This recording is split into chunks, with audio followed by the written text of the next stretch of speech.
pangalan. Ginang Sylvia S. Alabastro. Masisipag at mapagmahal ng mga guro.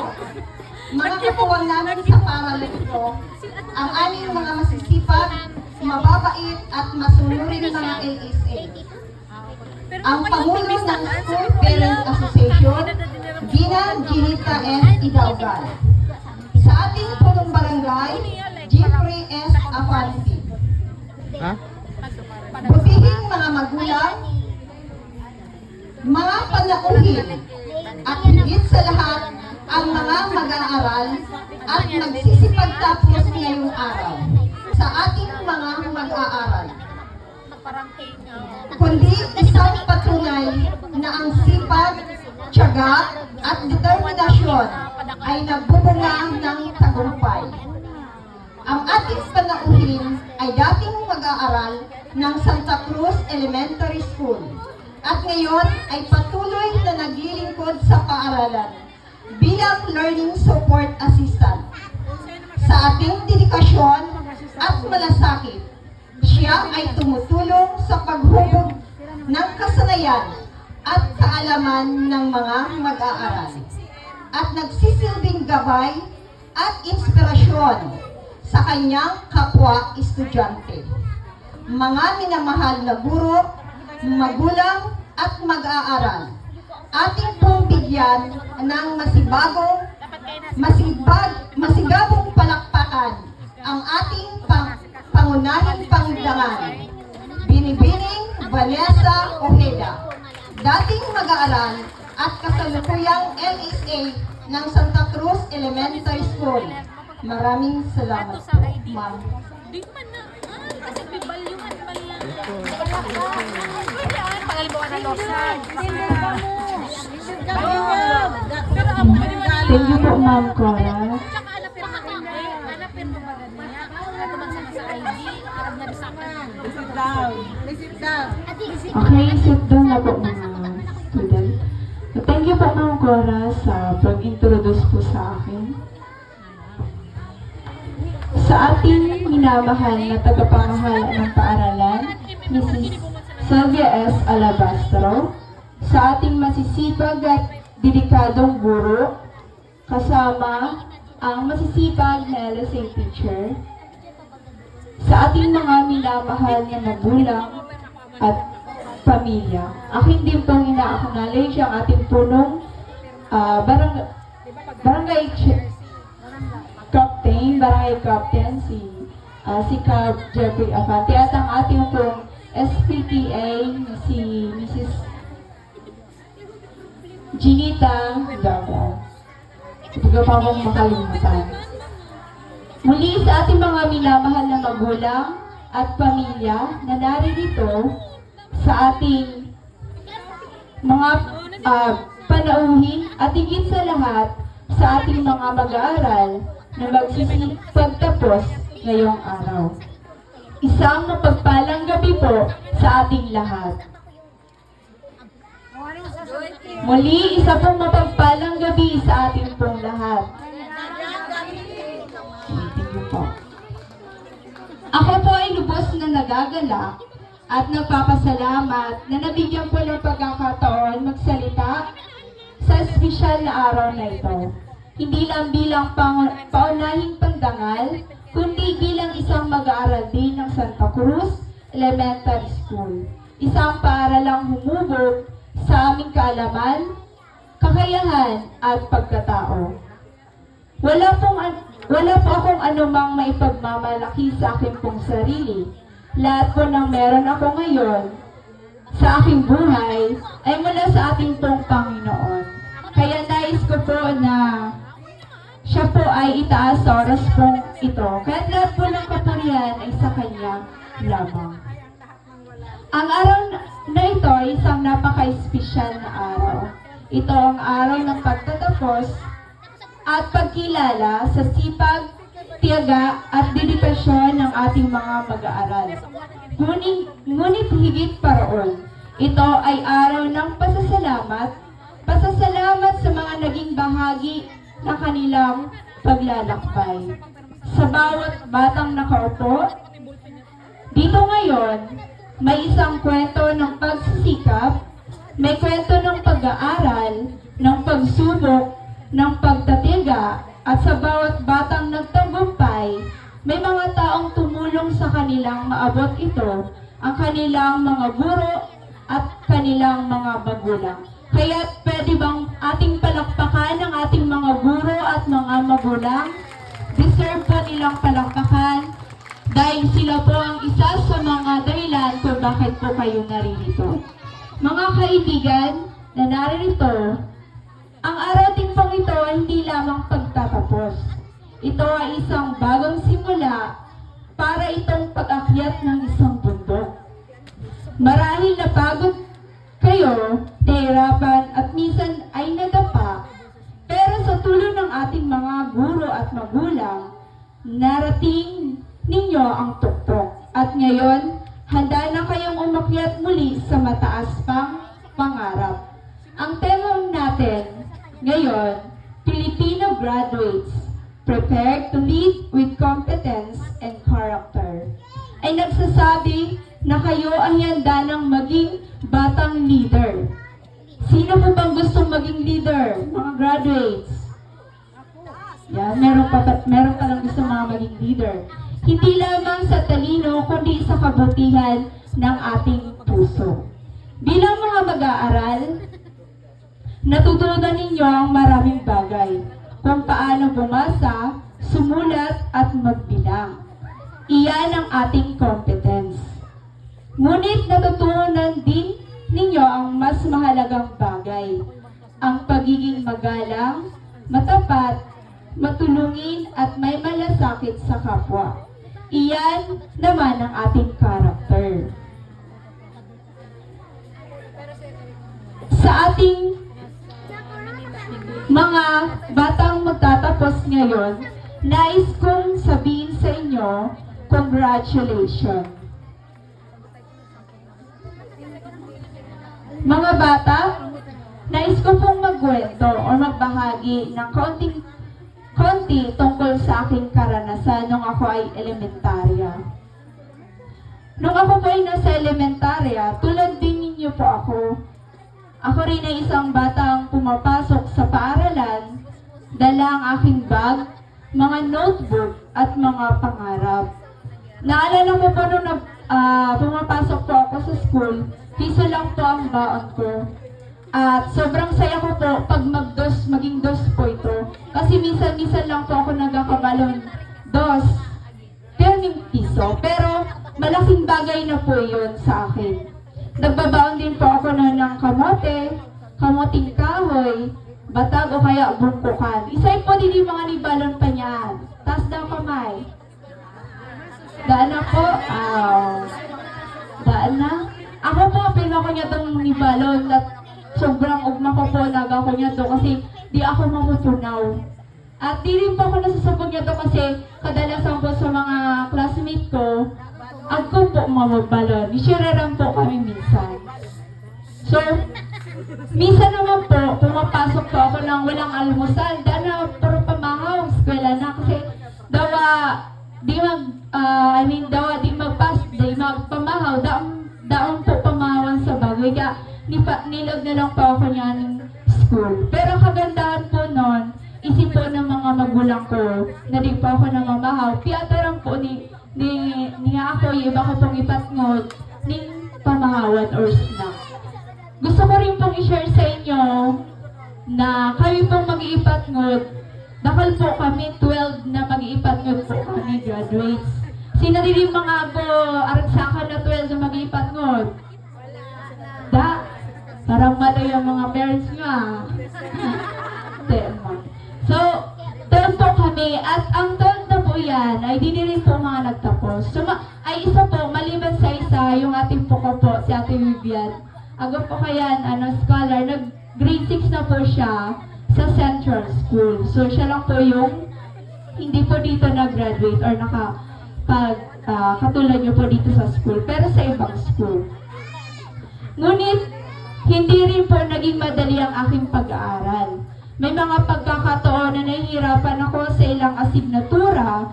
May mga pagkakataon na kinakabahan ako kapag tinatawag ako ng sumagot sa harap ng klase. Ang puso ko niyan, para po matatanggal na sa sobrang kaba, tawag po ng guro. So, naranasan ko po yan. May mga pagkakataon pa nga na nagkakamali ako at pakiramdam ko ay hindi ako kasing galing ng ibang mga kaklase ko. So, nandun po yung comparing. Nakukumpare ko po yung kakayanan ko sa iba at nagkakaroon ako ng doubt sa aking pong sarili. Siguro, may ilan po sa inyo ang nakakaranas din ng ganitong pakiramdam. Meron ba graduates na nakakaramdam ng ganong pakiramdam? Yung kinakabahan din kayo pag tinatawag ni teacher, sobrang nakakaba. So, yun po ay akin din pong naranasan. Ngunit habang ako ay lumalaki, may isang mahalagang bagay akong natutunan, natuklasan ko na ang tagumpay ay hindi para lamang sa mga pinakamatalino. Na-discover ko na akala ko dahil hindi ako kasing talino ng mga classmate ko, hindi ako magiging successful. So, totoo lang po, nainggit ako noon sa mga classmate ko na very active, very participative, nagpa-participate talaga sa mga activity at sa mga gawain sa school at lalo na kapag tinatawag ng teacher, so nandun po yung aking pong inggit. Pero, yun nga po, natutunan ko na hindi naman pala sa pagiging matalino o ang tagumpay hindi para lamang sa mga matatalino, kundi sa mga porsigido, sa mga masisipag. Kaya nga ako po, very proud po ako na nasa mahirap na pamilya po ako dahil doon, natutunan ko po na magsikap sa buhay. Hindi ko po naabot po itong bagay kong ito nakapagtapos sa pag-aaral kung hindi rin po ako nagsikap kahit na mahirap po ang pag-aaral. Kaya, laking pasasalamat ko po sa aking mga magulang at sa aking po mga kapatid. So, yun nga po ang tagumpay para sa mga hindi sumusuko. Sino dito hindi sumuko sa pag-aaral? Sabihin nyo nga po, hindi ako susuko. Yes, kasi hahakbang na naman kayo sa next level ng inyong pag-aaral. Magiging high school kayo, panibagong challenges ang inyo pong maharap. So, wag po kayong sumuko. So, mga kapwa ko kayo mga mag-aaral, tandaan natin na ang talino ay nagbibigay ng lakas sa ating isip. Ngunit, ang kabutihan ay nagbibigay ng liwanag sa ating landas.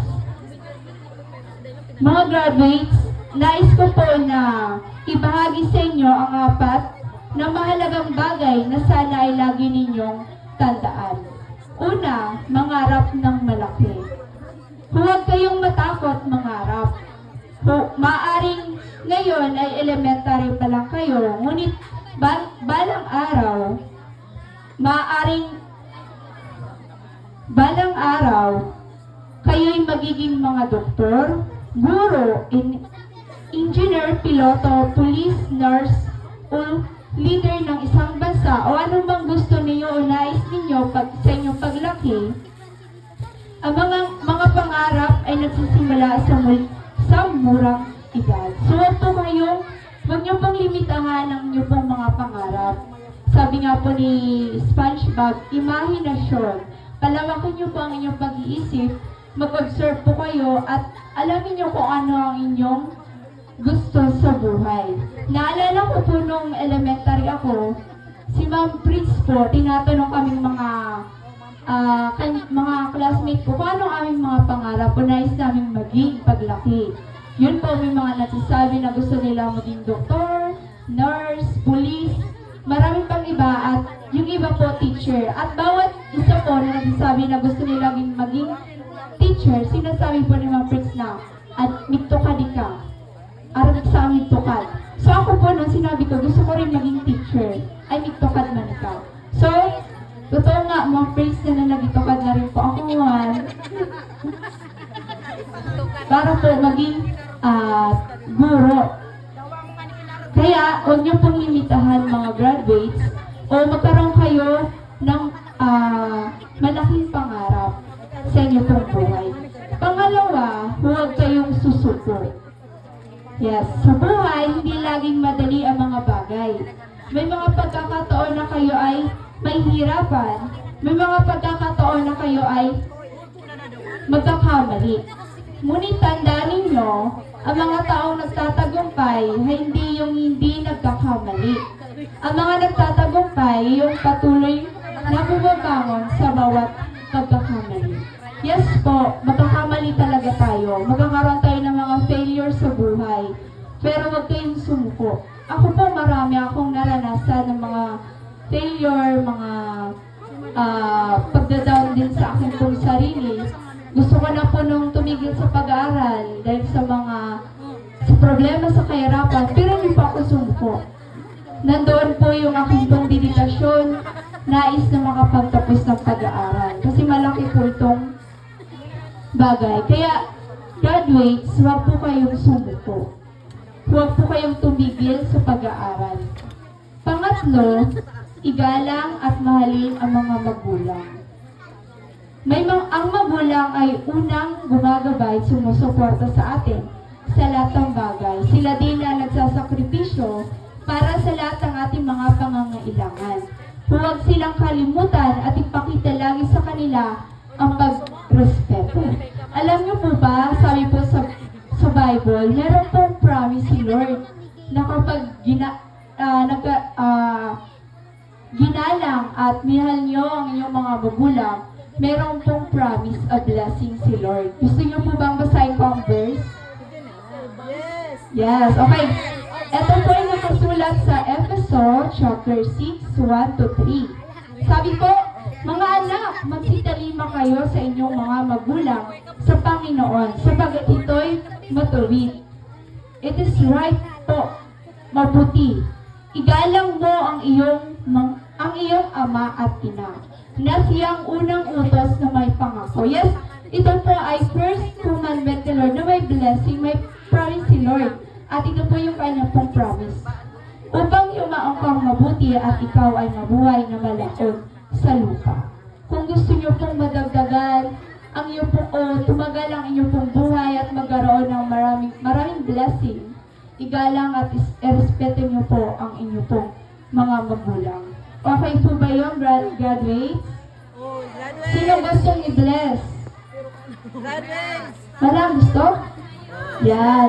Dapat po nating igalang kasi meron pong blessing na sinasabi po ang ating pong Panginoon sa atin. Na kapag ginawa po natin ito, ay talaga namang tayo po ay pagpapalain. Sabi po ano ni, nakapanood po ko ng clips basta sa TikTok po yata tayo na Facebook, tungkol po dun sa sinabi ni Tony Gonzaga sa Tony Talks na ang mga pinagpapala ay yung mga basta nalimutan ko na po yung phrase, pero pinupoint out po niya doon na ang mga madalas na mag-success o pinagpapala ay yung mga hindi nakakalimot sa magulang. Nandoon yung paggalak, pagmamahal at pagrespeto po nila sa kanila. Kaya isa sa mga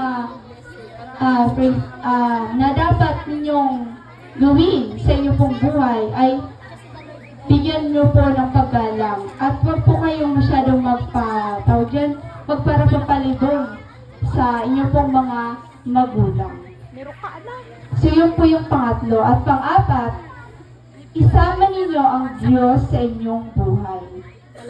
Ang karunungan, lakas at kaalaman na mayroon tayo ay lahat galing sa Diyos. At sa lahat ng inyong pangarap, huwag ninyong kalilimutan ang pinakamahalagang bagay. Yes, isama ninyo ang Diyos sa inyong buhay. At gusto ko rin pong mas tawag dyan na i-emphasize sa inyo na kapag sinama natin ang Diyos sa ating pong buhay, ay lalo po tayong pagpapalay, lalo po tayong igagay. At gusto ko rin pong basahin yung verse sa Kawikaan, chapter 3, verse 5 and 6, na nagsasabi, tumiwala ka sa Panginoon ng buong puso mo, at huwag kang manalig sa iyong sariling kaunawaan. Kilalanin mo siya sa lahat ng iyong mga lakad at kanyang ituturo ang iyong mga landas. So, gusto ko pong sabihin sa inyo na magtiwala po tayo sa ating pong Panginoon. Sa akin po, bago po ako magtapos, nais ko pong magbigay ng mensahe sa dalawang grupo ng taong narito ngayon, ang ating guro at mga magulang. Sa ating mga guro, marami pong salamat sa inyong dedikasyon at pagmamahal sa pagtuturo. Hindi madali ang maging guro, ngunit patuloy niyo itong ginagawa dahil sa inyong malasakit sa mga batang inyong hinuhubog. Sa ating mga magulang, ang inyong sakripisyo at suporta ay nagsisilbing inspirasyon sa inyong mga anak. Ang iyong pagtitiyaga at pagmamahal ang nagbibigay sa kanila ng lakas upang patuloy na magsikap sa kanilang pag-aaral. At sa inyong mga mag-aaral, nais ko pong iwan sa inyo ang misayang ito. Ang medalya ay maaaring mawala, ang certificate ay maaaring maluma, ngunit ang mga aral, kaalaman at magandang karakter na inyong natutunan ay mananatili habang buhay. Muli, congratulations po sa inyong lahat. Naway patuloy kayong pagpalay ng Diyos at gabayan sa bawat takbang ng inyong buhay. To God be all the glory. Maraming salamat po at magandang gabi sa ating pong lahat.